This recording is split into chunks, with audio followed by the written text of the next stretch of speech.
gimana sih kalau kalian tiba-tiba punya pasangan ya kan? Jadi kerjanya ringan ya Pak? Yang masih jomblo belum menikah belum mengerti dapat pasangan itu.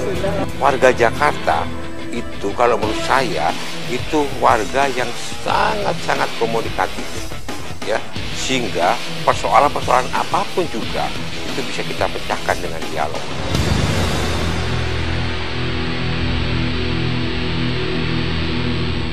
Jarod Saiful Hidayat akhirnya resmi duduk di kursi Wakil Gubernur DKI Jakarta untuk mendampingi Gubernur Basuki Cahayapurnama untuk 3 tahun ke depan. Meski banyak nama-nama lain yang turut bersaing menjadi wakil Ahok, nyatanya sang Gubernur DKI tersebut sudah terlanjur jatuh hati dengan Jarod ketimbang calon yang lain. Harap maklum juga bila pilah dan pilih itu memakan waktu hampir sebulan alias mepet batas waktu yang diberikan undang-undang untuk melantik wakil gubernur.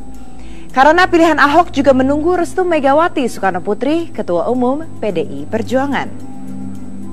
Ya, bisa jadi Jarodlah yang dianggap paling pas mengimbangi gaya koboi Ahok dalam membenahi ibu kota.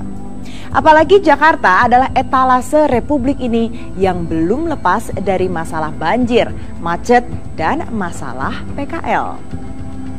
Lantas bagaimana konsep gubernur dan wakilnya ini?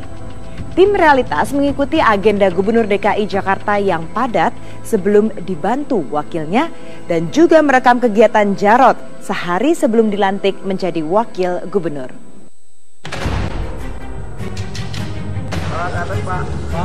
Hari Rabu 3 Desember 2014, Ketua DPRD DKI Jakarta Prasetyo Edi Marsudi dan Ketua DPD PDIP DKI Jakarta Boy Sadikin secara resmi menyerahkan surat rekomendasi yang memilih Jarod Saiful Hidayat sebagai calon wakil gubernur DKI Jakarta kepada Basuki Cahayapurnama alias Ahok. Padahal sebelumnya, nama Boy Sadikin juga dijagokan PDIP sebagai calon wakil gubernur Jakarta, mendampingi Gubernur Basuki Cahayapurnama. Namun, karena berbagai pertimbangan, Ahok lebih memilih Jarod yang punya pengalaman di birokrasi. Ya, posisi DKI 2 memang sempat membuat hangat peta politik di ibu kota. Pasalnya, ada beberapa nama disebut-sebut akan menjadi pendamping Ahok. Kemarin saya dipanggil oleh Ketua Umum ke Umar, ya saya diminta untuk menghantarkan surat ini ke Pak Ahok. Dari Pak Jarod sendiri sudah ada komunikasi? Sudah. Kebetulan Pak Jarod ini lagi di Surabaya, mungkin insya Allah sore ini mungkin tiba di Jakarta. Jadi kalau Pak Jarod, saya dapat semua. Saya juga dapat Ibu Yani, tetap di TGUP 2. Bu Yani tetap bantu saya di TGUP 2. Pak Boy tetap bantu saya di politiknya untuk kan kita kawan politik sekarang kan dia Pak Boy DPD dengan partai-partai lain menjadi urusan Pak Boy, di DPRD-nya menjadi tugas Pak Pras ya, untuk keluar dari partai dia bagi-bagi tugas. Ya, kini Ahok bisa tersenyum lega karena Ketua Umum PDIP Megawati Soekarno Putri akhirnya merestui Jarod sebagai wakil Ahok.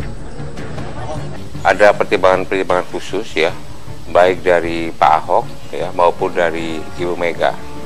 Jakarta ini kota besar sekali. Ini adalah barometer yang akan mendapatkan sorotan, pantauan baik secara nasional maupun internasional. Maka menurut pikiran beliau berdua itu dibutuhkan sosok yang ya punya pengalaman di birokrasi lama, kemudian karakternya sudah bisa dilihat, termasuk prestasinya dan sebagainya. Pak Boy mengatakan, Bu, saya nggak mau jadi wagub. Ketika itu? Iya, saya juga nggak mau wagub. Iya, Pak Boy sendiri yang mengatakan itu. Dan saya sangat memberi apresiasi terhadap Pak Boy Sadikin. Yang mau kerjakan Pak Ahok. Dan Pak Ahok kan yang memilih. Silakan Pak Ahok memilih. Kalau saya mungkin Pak Ahok nggak cocok dengan saya. Yang penting kata Pak Boy Sadikin adalah dari PDI Perjuangan dan kebetulan ada Pak Jarod di situ. Ini kan memang kursinya PDI Perjuangan gitu loh. Seperti inilah kesibukan Basuki Cahayapurnama atau Ahok sebagai Gubernur DKI Jakarta setiap harinya. Hampir semua urusan pemerintah DKI dari satu tempat ke tempat lainnya harus diurus Ahok sendiri, termasuk acara-acara undangan dari instansi lain. Maklum, Ahok masih sendirian menjalankan roda pemerintah DKI Jakarta sebelum wakilnya dilantik dan diajak berbagi tugas. Nggak ada bagi tugas sih kita sebetulnya, sama kayak Pak Jokowi aja. Itu yang saya bilang kan, kita masing-masing seperti gubernur aja, ambil keputusan siapa saling bantu siapa. Nah, terus kalau terjadi selisih cara, karena kita yakin tidak mungkin selisih tujuan. Kalau selisih cara gimana? Kita lihat ada referensi mana, cara mana yang paling benar. Ya, di tengah peliknya permasalahan di ibu kota, tampaknya Ahok ingin agar wakilnya nanti fokus membenahi pasar-pasar tradisional dan pedagang kaki lima yang makin tergeser oleh menjamurnya minimarket.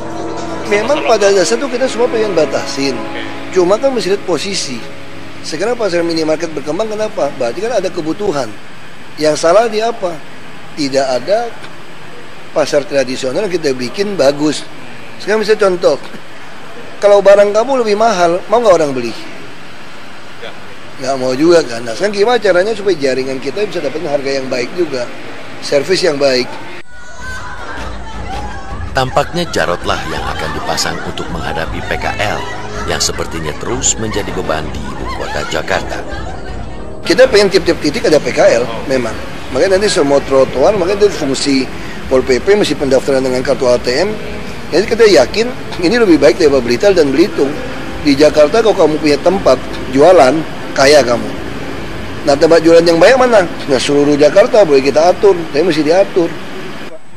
Nanti kalau posnya cukup kena semua. Itulah Gubernur DKI Basuki Cahayapurnama dengan gaya-gaya yang spontan apa adanya, yang sering membuat banyak pihak sewot bukan main. Mungkin karena alasan gaya koboynya ini, Ahok lantas memilih Jarot yang terlihat santun sebagai wakilnya. Lumayan panjang perjalanan Jarod Saiful Hidayat untuk jadi wakil Ahok dalam membenahi DKI Jakarta. Bila dihitung sekitar 2 pekan lebih, publik menebak-nebak siapa yang akan mendampingi Ahok. Namun, publik khususnya warga ibu kota tampaknya belum banyak mengenal siapa Jarod yang telah menjadi orang nomor 2 di pemerintahan DKI Jakarta. Apa juga prestasinya sehingga beruntung mendampingi Ahok? Realitas segera kembali.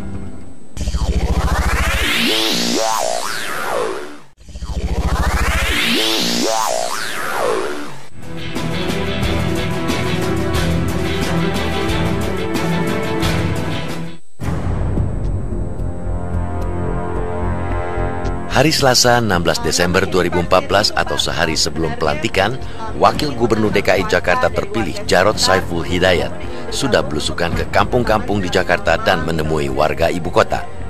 Namun anehnya, jajaran birokrasi di tingkat bawah, baik camat maupun lurah yang turut hadir dalam kegiatan belusukan ini, tampak mengikuti permintaan mantan Ketua DPD PDIP DKI Jakarta meski Jarod sebenarnya belum resmi menjadi Wakil Gubernur.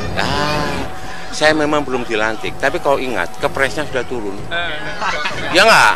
Kepresnya turun. Dan saya sudah sampaikan kepada Pak Gubernur bahwa hari ini sebelum saya ke Balai Kota, saya ke Taman Tanjung lebih dahulu. Ya nggak? Nah, kalau kita nunggu pelantikan, waduh, lama sekali. Ya, lebih cepat, lebih bagus. Sabar Pak, jangan terburu-buru membenahi Jakarta. Tunggu setelah pelantikan. Atau mungkin belusukan ini sengaja dilancarkan agar warga ibu kota lebih kenal wakil gubernurnya, Jarod Saiful Hidayat. Saya bukan orang asli Blitar, ya. Mereka pertama kali tidak banyak kenal saya, tetapi waktu itu, ya, itu saya manfaatkan betul untuk masuk ke kampung-kampung, mendengarkan suara mereka, masuk ke pasar, dan dia dengan objektif, ya. Tapi sekarang kondisinya berbeda sekali, ya. Media sangat luar biasa, ya, sehingga setiap ruang gerak kita itu selalu dikuntit terus. Jarod memang politisi handal dan birokrat ulung.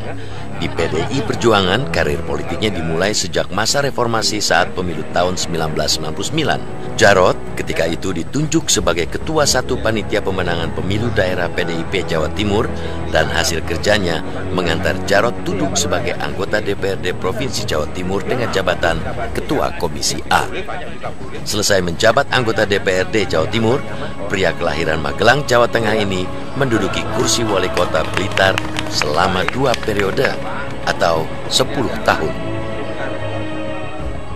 Bisa jadi karena makam Bung Karno berada di Blitar dan seringnya Jarod menyambut Megawati saat nyekar makam ayahnya telah membentuk kedekatan sendiri antara Jarod dengan Ketua Umum PDIP. Buktinya, setahun setelah menjabat wali kota Blitar, Jarod diberi tugas menjadi Deputi 1 Badan Pendidikan dan Pelatihan Daerah PDIP Jawa Timur. Berikutnya, di tahun 2005, Jarod naik menjadi Wakil Ketua Bidang Ideologi dan Organisasi PDIP dan 5 tahun kemudian, pada 2010, Jarod duduk sebagai Ketua Bidang Organisasi di Dewan Pimpinan Pusat PDIP. Makanya, tak heran bila Jarod mudah saja menghadapi warga ibu kota saat belusukan. Lihat saja ketika Jarod menemui warganya yang butuh ruang terbuka hijau di Jakarta. Untuk bisa buka lahan terbuka hijau, itu kan tidak hanya dengan taman-taman ini.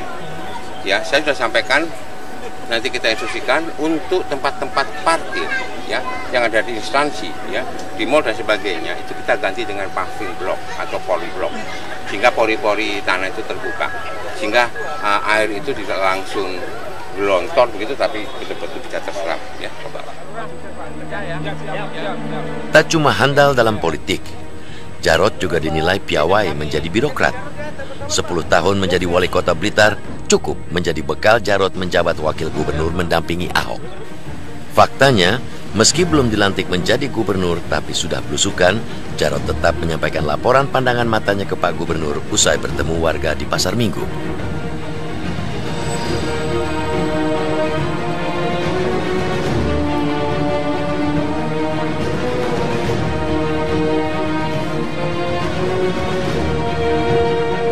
Namun sayangnya, Ahok tak berkomentar banyak ketika ditanya soal pertemuan dengan calon pendampingnya itu di Balai Kota. Pak Jarod lagi dalam, disuruh ambil baju aja, pastiin baju itu selesai. Jadi pakai baju baru ya Pak? Iya, mudah-mudahan keburu. Ya, aku masih ada rapat ini keburu. Pak Ahok tadi juga berdiskusi sama saya beberapa kali diskusi tentang pembagian tugas kerja. Kita sangat fleksibel, ya. Istilahnya kita tuh saling berkomplementer, saling mengisi satu sama lain, ya, sehingga tidak ada yang pembagian tugas yang sifatnya itu kaku, tidak, ya. Termasuk tadi sampaikan sambil guyon-guyon gitu, ya, untuk turun ke bawah, belusukan dan sebagainya. Sudahlah, kasihkan aja itu Mas Jarod itu, kan udah hitam tuh, lah ya tambah hitam, tidak apa-apa, tidak ada masalah, tambah seneng, kita tambah suka ya, suka sekali, karena dengan cara seperti itu, ya, kita bisa mengetahui apa duduk persoalannya. Warga Jakarta itu kalau menurut saya itu warga yang sangat-sangat komunikatif, ya, sehingga persoalan-persoalan apapun juga itu bisa kita pecahkan dengan dialog. Soal cara, Wakil Gubernur Ibu Kota Jakarta Jarod Saiful Hidayat juga punya gaya belusukan sendiri. Mungkin belusukan sudah menjadi tuntutan dari warga. Siapapun yang menjadi orang nomor 1 dan 2 di Jakarta, wajib hukumnya belusukan. Apalagi Jarod belum banyak dikenal oleh warga ibu kota Jakarta. Bahkan bagi mereka yang kurang informasi, nama Jarod akan terdengar asing. Ya, belusukan selalu identik dengan turun tangan bersalaman dengan mereka, rakyat. Lantas bagaimana suara-suara harapan dari para warga?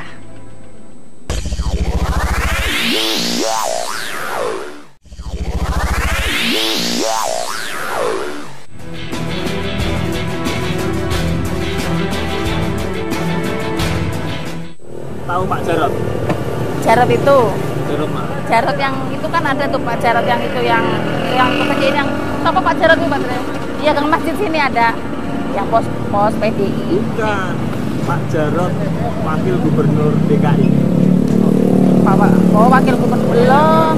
Tahu. Kalau wakil gubernur taunya Ahok. Ini Ibu Tum ini kenal Pak Jarot? Ya kenal sih enggak, cuma mama kenal. Siapa Pak Jarot?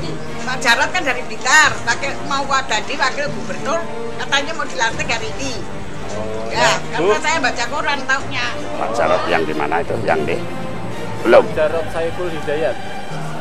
Belum, Bapak. Belum. Kenal wakil gubernur, Pak? Kenal wakil gubernur belum. Kak. Gubernur tahu siapa? Belum.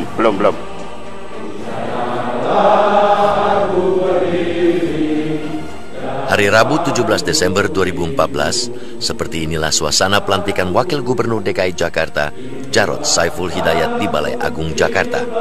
Sejumlah tokoh politik nasional pun tampak hadir dalam acara ini. Demi Allah saya bersumpah. Demi Allah saya bersumpah. Akan memenuhi kewajiban saya sebagai Wakil Gubernur. Akan memenuhi kewajiban saya sebagai Wakil Gubernur. Daerah khusus Ibu Kota Jakarta. Daerah khusus Ibu Kota Jakarta. Raut wajah ceria terekam jelas di antara tamu-tamu yang hadir. Ya, boleh jadi ini merupakan hari yang paling bersejarah buat Jarot Saiful Hidayat yang baru saja dilantik menjadi Wakil Gubernur DKI. Tidak hanya itu, raut kegembiraan juga terpancar dari wajah Ahok. Karena mulai hari ini, Gubernur DKI Jakarta ini sudah bisa berbagi tugas dengan wakilnya. Gimana sih kalau kalian tiba-tiba punya pasangan enak nggak? Jadi kerjanya ringan ya Pak? Ya, kan? Yang masih jomblo belum menikah belum mengerti dapat pasangan itu. Saya jomblo kan. Ya, kita udah sampaikan bahwa kita sedang fokus pertama sekarang gimana anggaran bisa cepat diselesaikan, pembahasan anggaran, yang e-budgeting dan semua yang ada di e-katalog semua seperti di e-katalog. Yang kita jangan lakukan reformasi birokrasi. Jadi ya tentu kita patokannya saling berebut untuk menyelesaikan kerjaan aja. Namun tampaknya Jarot tidak bisa bersantai-santai usai resmi menjadi orang nomor 2 di pemerintahan DKI Jakarta.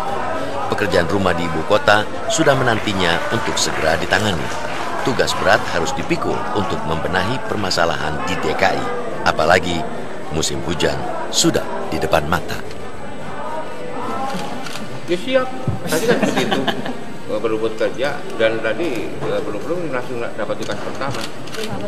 Ya itu, ya. Mendampingin presiden di Monas. Ini mesti sampai jalan melaporkan nanti. Kalau tadi sudah disampaikan juga bahwa kepres itu harus dieksekusi. Tadi Pak Gubernur sudah menyampaikan, ya. Jadi saya harus lapor sama presiden, sama yang mengeluarkan kepres, toh. Nah.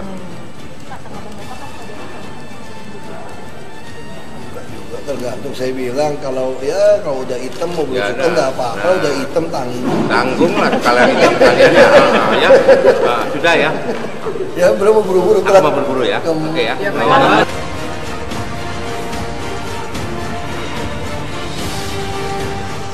Ya, harapan besar juga muncul dari warga untuk kedua pemimpin di ibu kota ini. Jutaan warga ibu kota senantiasa berharap kebijakan duet Ahok-Jarot nantinya selalu bertujuan untuk membenahi wajah ibu kota dengan tidak merugikan satu warga pun. Gini loh, pedagang itu kan pertemuan antara penjual dan pembeli, ya kan? Ada transaksinya saling menguntungkan.